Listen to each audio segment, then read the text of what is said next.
各位朋友仔，今期咧依然係沉浸式咁去帶大家睇到位於珠海情侶路上面嘅豪宅專梯入戶專屬嘅電梯口，135個平方嘅單位，一齊入嚟望一望。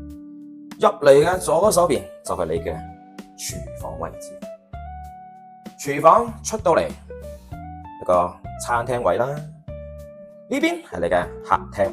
客廳呢邊咧係打通咗呢一間房，顯得特別大氣。嚟望望個景先啦，個景重要。哇，一片嘅海景，無遮擋海景啊！嗱，大家近過嚟感受下，呢邊係間書房嘅一個設計啦。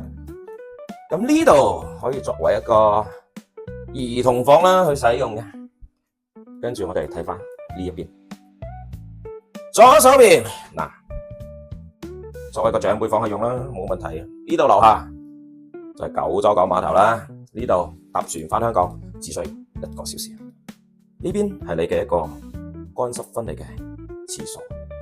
最後睇翻你嘅主人房啦，主人房大陶瓷以及主人房都係望海景啊，正唔正呢？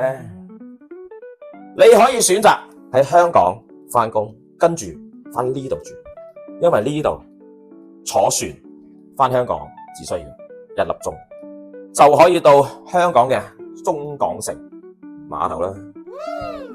感興趣嘅街坊啦，評論區留言，羅資料。